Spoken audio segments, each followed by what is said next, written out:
बिस्मिल्लाहिर्रहमानिर्रहीम। बच्चों, हम नाइन्थ क्लास फ़िज़िक्स के चैप्टर नंबर 3 के न्यूमेरिकल्स कर रहे हैं। हमें न्यूमेरिकल सीरीज़ में आज हमारे पास जो है ये न्यूमेरिकल नंबर 3.5 है। तो इस न्यूमेरिकल को स्टार्ट करते हैं। इसकी मैं स्टेटमेंट रीड आउट करता हूँ। आप लोगों ने इस न्यूमेरिकल को बड़े गौर से समझना है क्योंकि इसमें बहुत सारे कॉन्सेप्ट्स हैं जो कि आप लोगों को सीखने को मिलेंगे, इसलिए आपने इसकी स्टेटमेंट जब मैं पढ़ूँगा तो बड़े गौर से सुननी है। सबसे पहले जो है हमारे पास कहा यह जा रहा है कि a body has wait 20 Newton. एक बॉडी है हमारे पास, उसका वेट है 20 न्यूटन। हमें कहा जा रहा है कि उस 20 न्यूटन बॉडी को क्या करना है कि how much force is required to move it vertically upward with an acceleration of 2 metre पर सेकेंड स्क्वायर। कि ये जो बॉडी हमारे पास है, इस बॉडी को हमें ऊपर खींचना है। ये कहीं नीचे लटकी हुई है, हमें इस बॉडी को ऊपर खींचना है और ऊपर खींचने के लिए हमें उसके ऊपर एक फोर्स लगानी है, हमें वो फोर्स फाइंड करनी है। लेकिन उस फोर्स की कंडीशंस हैं कि एक तो वो उसके वेट को जस्टिफाई करे। 20 न्यूटन उस बॉडी का वेट है, ऑब्वियसली उससे ज़्यादा होनी चाहिए।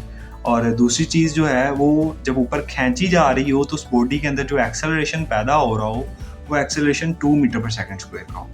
बच्चों, इस न्यूमेरिकल का सिनेरियो समझाने के लिए आप लोगों के सामने अभी एक डायग्राम आएगी स्क्रीन पे। आप इसको ज़रा गौर से देखें इस डायग्राम को कि एक आदमी है जो कि ऊपर खड़ा है और किसी बिल्डिंग के ऊपर खड़ा है और वो इसी बॉडी को जिसका वेट 20 न्यूटन है उसे ऊपर खींच रहा है with the help of a pulley and a rope. एक रस्सी और पुली की मदद से वो उसको ऊपर खींच रहा है। अभी देखें, ये जो ऑब्जेक्ट है, इस ऑब्जेक्ट का वेट है 20 न्यूटन और ये नीचे की जानिब एक्ट कर रहा है। ठीक है, वेट की डायरेक्शन हमेशा किस तरफ को होती है? नीचे की जानिब। अभी जो पर्सन ऊपर खड़ा है, इस पर्सन को इसके ऊपर फोर्स लगानी है और फोर्स कितनी लगानी है हमें वो फाइंड करना है। अब देखो बच्चों, एक अगर वो फोर्स लगाता है 20 न्यूटन की, मतलब उतनी ही फोर्स लगाता है जितना उसका वेट है।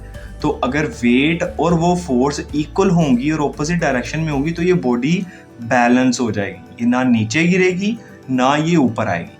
अगर वो अपनी फोर्स 20 न्यूटन से नीचे लेके जाता है तो देन ये बॉडी नीचे गिर जाएगी, ये ऊपर की जानिब नहीं आएगी क्योंकि 20 न्यूटन मिनिमम फोर्स है जो कि अभी उसको चाहिए इस बॉडी को बैलेंस करने के लिए। लेकिन हमें इस बॉडी को सिर्फ बैलेंस नहीं करना, हमने इसको ऊपर खींचना है और ऊपर खींचने के वक्त इसमें एक्सेलरेशन कितनी पैदा करनी है? 2 मीटर पर सेकेंड स्क्वायर। तो अभी ये 20 न्यूटन से अजाफी जो फोर्स है वो फोर्स हम फाइंड करते हैं एंड देन उसको इस 20 न्यूटन में ऐड करते हैं तो हमारे पास टोटल फोर्स आ जाएगी इस पर्सन की, जो कि अगर ये लगाएगा तो ये बॉडी इस पुली की मदद से ऊपर आ सकती है। ठीक है बच्चों, अभी न्यूमेरिकल पे वापस चलते हैं तो अपना गिवन डाटा लिखते हैं। अब गिवन डाटा में हमारे पास जो है सबसे पहले वेट दिया गया है और वो वेट है हमारे पास 20 न्यूटन का। ठीक है बच्चों, वेट को कैपिटल W से रिप्रेजेंट करते हैं और इसका यूनिट न्यूटन ही होता है because it is a force. और फिर हमें एक्सेलरेशन के बारे में बताया गया कि उस बॉडी में एक्सेलरेशन पैदा होनी चाहिए 2 मीटर पर सेकेंड स्क्वायर की। ठीक है बच्चों, इसके अलावा हमारे पास जो है हमने फाइंड क्या करनी है? हमने नेट फोर्स फाइंड करनी है, मींस F फाइंड करना है। ठीक है, अब बच्चों देखें ज़रा गौर से, अपने इसको न्यूमेरिकल को देखना है। हमारे पास एक फोर्स F1 वो पर्सन लगा रहा है जो कि इक्वलेंट है उसके वेट के, उस बॉडी के। और ये फोर्स क्यों ज़रूरी है? ये फोर्स ज़रूरी है उस बॉडी को बैलेंस करने के लिए। ठीक है बच्चों, तो फर्स्ट फोर्स तो हमारे पास ये हो गई। सेकंड फोर्स जो है हमने फाइंड करनी है और वो फाइंड करेंगे हम by the help of Newton second law. ये क्यों करेंगे? क्योंकि ये फोर्स, इसमें एक्सेलरेशन कितनी पैदा होगी ये बताएगी। तो एक्सेलरेशन हमारे पास दी हुई है, हम अगर एक्सेलरेशन और मास पुट करते हैं तो हम ये जो इसकी सेकंड फोर्स है वो भी फाइंड करेंगे, देन दोनों को सम अप करेंगे तो हमारे पास टोटल फोर्स आएगी जो उस बॉडी को ऊपर खींचेगी। लेकिन यहाँ एक हमारे पास मसला ये है कि हमारे पास ये मास नहीं दिया हुआ गिवन में, न्यूमेरिकल में। तो बाज़-औक़ात हर चीज़ गिवन में नहीं होती, आप लोगों को सिचुएशन के हिसाब से वो चीज़ फाइंड भी करना पड़ती है। तो इस वजह से मैंने इसको इक्वेशन नंबर 1 का नाम दिया है।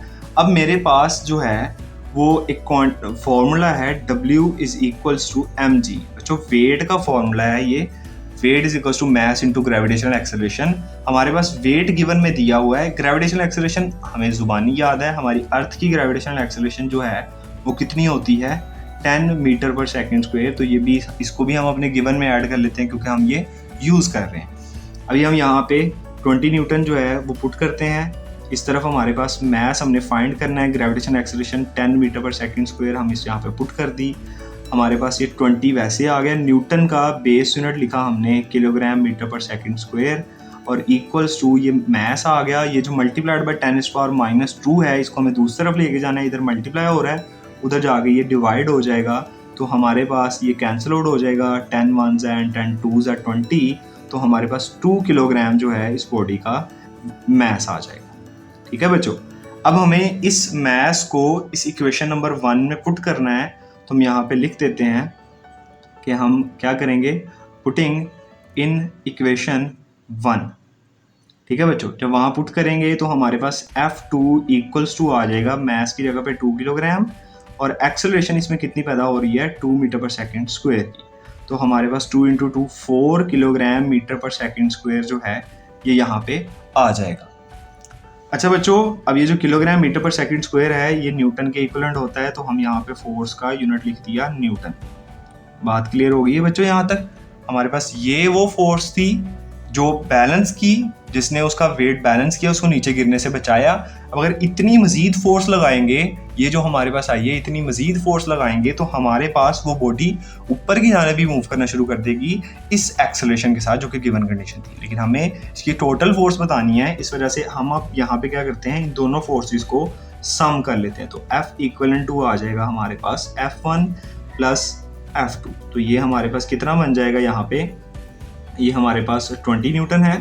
ठीक है बच्चों, और ये F2 हमारे पास 4 न्यूटन है, तो ये हमारे पास टोटल 24 न्यूटन वो फोर्स होगी जो फोर्स इस बॉडी को ऊपर की जानिब खींचेगी, कितनी एक्सेलरेशन के साथ, 2 मीटर पर सेकेंड स्क्वायर की एक्सेलरेशन के साथ। ठीक है बच्चों, तो अब वो जो पर्सन ऊपर खड़ा है वो कितनी फोर्स लगाएगा, 24 न्यूटन।